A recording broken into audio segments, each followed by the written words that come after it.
They have balloons and they're about to release them into the air, all with signatures on them saying that they have not forgotten him and that they still hope. And they still hope that the person who killed him will be prosecuted.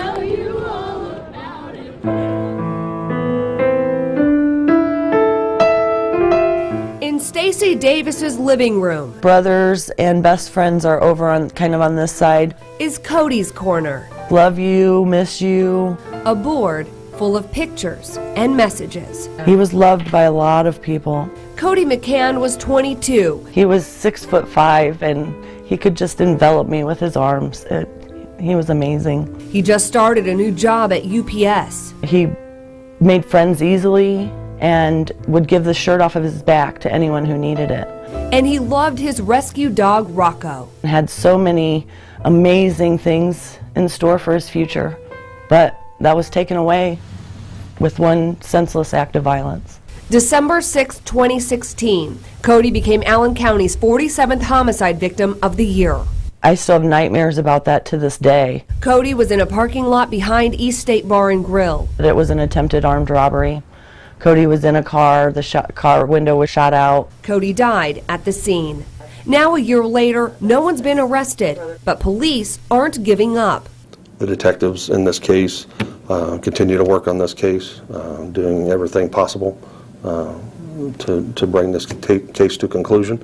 But it is tough. You see that when, especially around the anniversary times, it is extremely hard on the family. And I can tell you it weighs on the detectives as well. The perpetrator knows who he is, and he's out there. You know what you did, you know who you are, and we know who you are. How frustrating is that to know who did it, and he is still walking on the streets of Fort Wayne? Very frustrating. Very. It tells me that we're not safe. I mean, there are numerous murders that are unsolved, and these murderers are walking the streets. Homicide stats from the Fort Wayne Police Department for the last 3 years show solve rates below half every year. 36% in 2015, 44% in 2016, and 21% so far this year. To somebody who looks at the solve rates and says, that's a failing grade if that's in school. If that's a test in school, you failed the test. What's your answer to that? My answer is that we solve the cases with the evidence that we have, and when people come forward again to help us solve these cases, that's when we can clear. So until we get even more cooperation, I don't see our clearance rates getting much higher. In most of our cases, we have a suspect or a person of interest. We just do not have the evidence to proceed with the case. Again, a lot of that involves people coming forward. Chief Reed says in a few homicide cases, the victim's parents wouldn't even give information to help find who killed their child.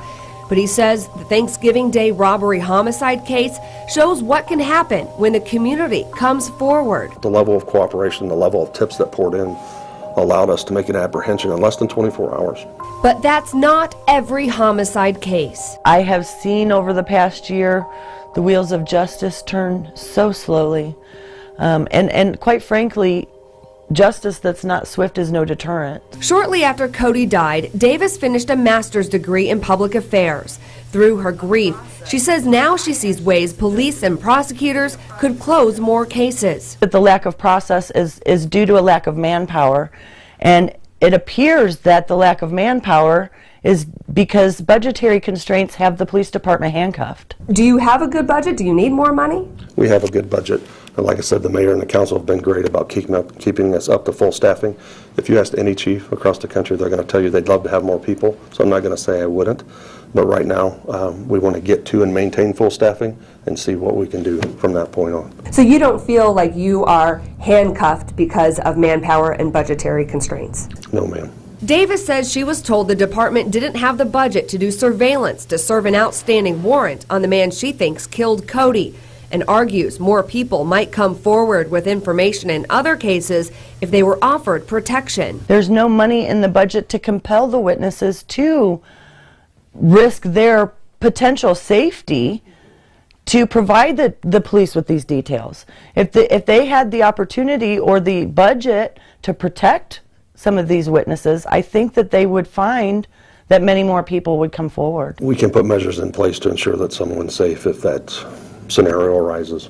Chief Steve Reed disputes both those points. So you disagree with the premise that you can't and don't do surveillance? We do have surveillance capabilities that can be used and have been used.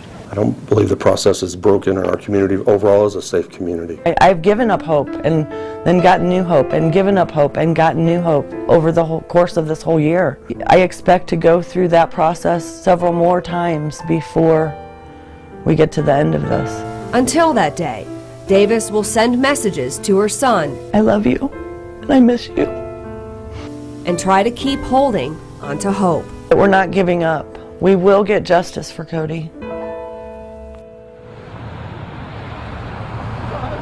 This cross here at the scene where Codi McCann died just put up today, and his mom is not alone in her frustrations with unsolved homicide cases. The grandfather of a man killed in the East Central Tower apartments in September says he plans to be outside the courthouse tomorrow with a sign with pictures of other homicide victims, their cases also unsolved. He hopes that will grab the attention of police and the mayor. In Fort Wayne, Alyssa Ivinson, News Channel 15.